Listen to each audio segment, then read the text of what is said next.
Hello everyone, welcome to EduTap. As you would be knowing that in the IRDAI Grade A examination, both Phase 2 as well as the interview marks play very important role in your total marks that you are going to get in the merit list.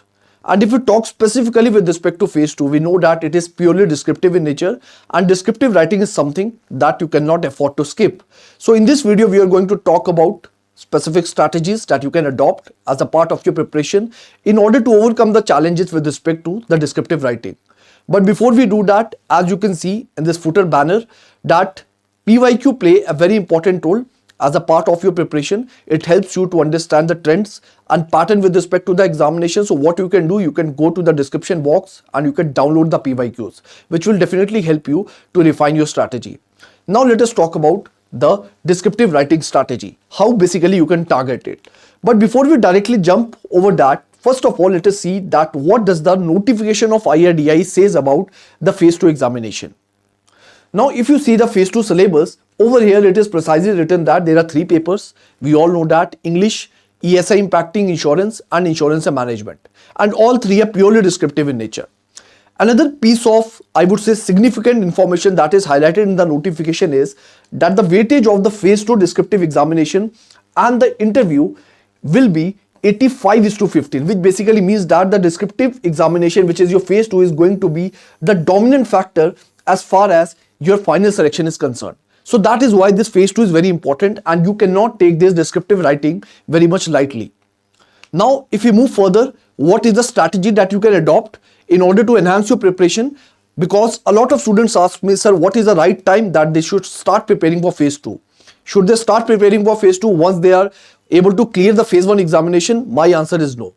The strategy that I would like to suggest you is basically the integrated preparation of both Phase 1 as well as Phase 2.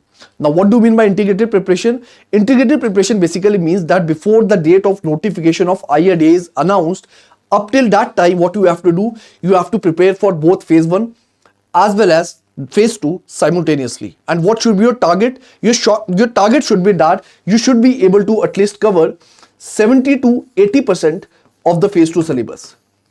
70 to 80% should be your target. कम से कम this should be a minimum target. अगर आप 100% खत्म कर रहे हो तो वो तो बहुत अच्छी बात है, बट इतना मिनिमम लेके चलिए कि 70 to 80% Phase 2 का सिलेबस खत्म करने की कोशिश कीजिए.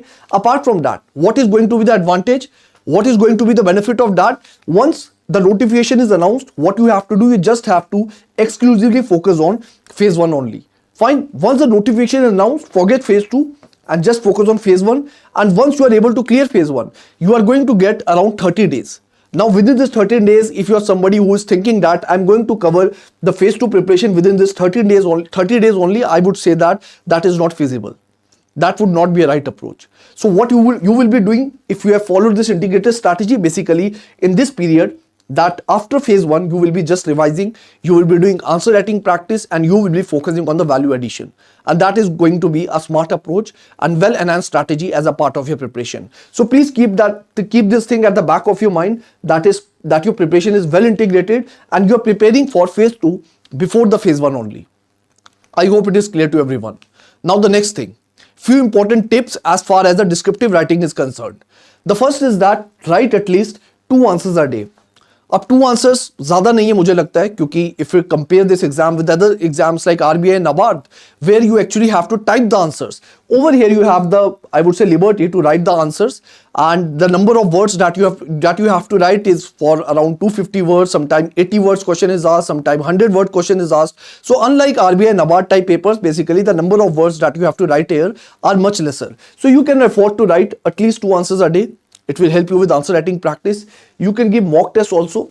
If you're confident, you can give it before Phase 1, and otherwise you can give it after Phase 1 also. Fine. So that could be a good strategy. Apart from that, I would say you need to practice a question with different types of word limit. Why? Because if you see the PYQs, which you can download from the description box, you will easily be able to identify that the type of question that are being framed in the examination, they are for different type of word limits. Fine. So 250 word limit, 80 word, and 100 words also. So these are the different type of answers that you have to write. So you need to practice that so that you feel comfortable in the examination with respect to the word limit. Fine. Apart from that, try to attempt all the questions. So this is specifically about the mock test. So while giving the mock test, make sure that you are attempting all the questions and you have to replicate this in the real examination also. And for that, you need to have good hold over the speed as well as the conciseness with respect to your answer. Because when the speed is going to be there and you are able to write the answer in a concise manner, when you are writing to the point answers, so what will happen? Only then you will be able to attempt all the questions. Otherwise, you will end up skipping few questions, and that is how you are going to lose your marks. So please make sure that this should be also a priority, that you need to attempt all the questions. Then last but not the least, your handwriting shall be legible. गंदी handwriting नहीं लिखनी है, but इसका मतलब ये भी नहीं है कि आप बहुत ज्यादा ब्यूटिफिकेशन में एफर्ट्स डालो, because it is not possible, because you have to focus over the speed also. So try to write in a legible manner so that one who is reading your answer is easily able to understand it. After that, you need to know about the type of answer sheet that they are going to provide you. So this type of answer sheet is something that you would be getting. So you need to know that, and how you can use this answer sheet. Basically, you can also draw the flow charts as a part of your answer. So you can draw flow charts either like this or either like this, and over here you can write your points in a very quick manner. So you will be able to save your time, and you will be able to save your number of words also. Fine. So that is going to help you. You can adopt certain type of strategies so that you can make the best possible output out of it. Now the next thing, that the steps that you need to follow with respect to answer writing. This is again, I would say, a very relevant thing, because while you are writing answer, your answer should be well organized, it should be well structured. And in order to do that, the first and the foremost step is that you should be able to understand the questions properly. A lot of students, because I would say in the exam, the pressure, you have a lot of pressure with respect to the time constraints, and due to which, students often, they misunderstand the question. And once they misunderstand the question, their answer does not meet the demand of the question. So you need to understand the question properly by identifying the proper keywords that are mentioned over there. Then you need to practice writing good introduction, writing good body, which includes the structuring as well as the value addition. Value addition means, for example, the data, facts, and example. And what do I mean by structuring? Structuring means to write your answer using a proper introduction, conclusion, the body, the headings and the subheadings. Writing your answer in point-wise manner and not in paragraph. All these things you have to keep in mind while practicing answer writing. Fine. And you have to replicate same things in the examination. Last but not the least, the conclusion. Fine. So same set of skills you need to adopt for the conclusion also. By the way, we have already created a separate video with respect to these things. If you just YouTube it, that how to practice descriptive writing for IRDAI EduTap, you will be able to find that. I've elaborated all these points in that video. So that's why I'm not dealing with these things comprehensively over here. I hope it is clear to everyone. Now next thing. Next thing is that, is content everything? A lot of students have this misconception in their minds that basically if they have read the textbook, they will be easily able to secure marks in the examination. But that is not the idea. The thing is that content is not everything. Apart from content, you need to practice and you need to keep into consideration other relevant type of factors too. For example, the spelling and the grammatical errors. For example, the writing speed. For example, the word limit. The example, data, facts, trends, which is nothing but the value addition. And also last but not the least, the structuring and the linking in the answer. That is going to make your answer look more organized and more appealing.